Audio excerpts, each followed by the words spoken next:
Iran के सैन्य प्रवक्ता लेफ्टिनेंट कर्नल इब्राहिम जोल्फगारी ये कह रहे हैं, उनका बयान और ज़्यादा मार्के का है।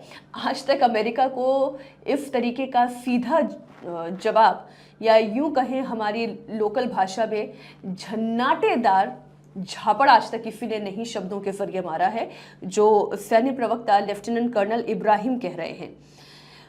वो ये कह रहे हैं कि शायद अमेरिका खुद से बात कर रहा है और ये पूछ रहे हैं कि क्या अमेरिका के अंदरूनी हालात वाकई में इतने खराब हो गए हैं कि आप खुद से बातचीत करने की नौबत पर आ गए हैं।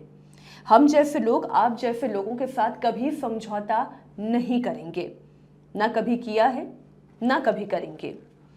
उन्होंने कहा कि अपनी हार को समझौते का नाम मत दीजिए, आपके लिए खोखले वादों का दौर खत्म हो चुका है।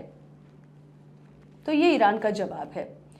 तो ईरान का जवाब, और जवाब में उनका लहजा, जो शब्द उन्होंने इस्तेमाल किए, उससे तो यही समझ में आता है कि ये जहां कहीं भी बातचीत हो रही है, ये केवल एक फिलर है जो शायद हो सकता है डोनाल्ड ट्रंप देने की कोशिश कर रहे हों।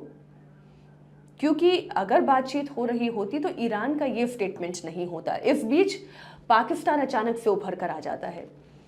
पाकिस्तान के प्रधानमंत्री शहबाज शरीफ एक पोस्ट करते हैं, उसमें वो ये कहते हैं कि अगर अमेरिका और ईरान ये जंग खत्म करना चाहता है तो पाकिस्तान को बहुत ही खुशी होगी कि वो एक मध्यस्थ के तौर पर इसमें भूमिका निभा सके।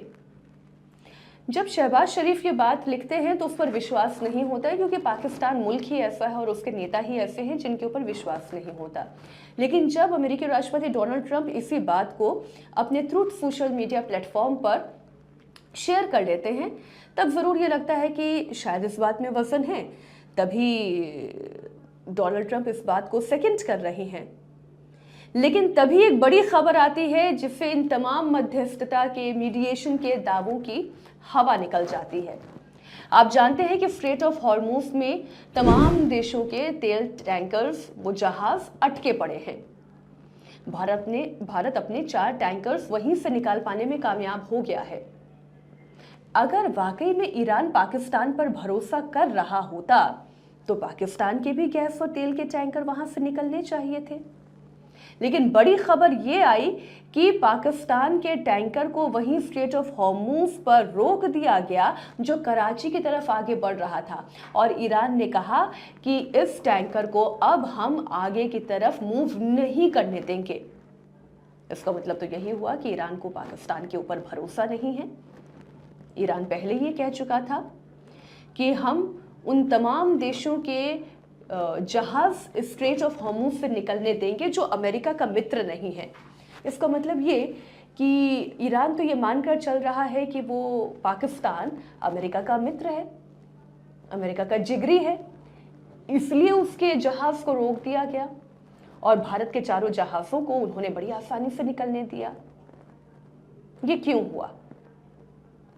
और ये जो मीडिएशन वाली चर्चा चली, ऐसा क्यों हुआ कि पाकिस्तान के जहाज रोक देने के बाद अमेरिका के राष्ट्रपति डोनाल्ड ट्रंप को भारत के प्रधानमंत्री नरेंद्र मोदी से बातचीत करने की ज़रूरत आन पड़ी? इसका मतलब ये तो ज़रूर है कि अमेरिका भी ये बात जानता है, सर्जियो गौर भी ये बात जानते हैं कि अगर कोई विश्वसनीय देश इस वक्त बड़ी भूमिका शांति लाने में निभा सकता है तो वो भारत है। भारत ईरान के राष्ट्रपति मसूद पेज़ेश्कियान से नरेंद्र मोदी प्रधानमंत्री ने 2 दफ़ा बात की है।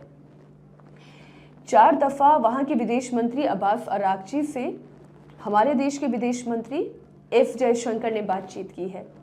और लगातार युद्ध की परिस्थिति में शांति से कैसे हल निकाला जा सकता है और गैस और तेल के संकट से कैसे बचा जा सकता है, भारत इस पर लगातार युद्ध स्तर पर काम कर रहा है।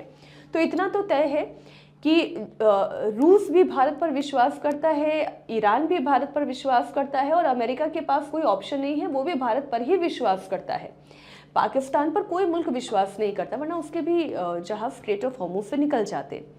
तो एक इंटरेस्टिंग बात यह है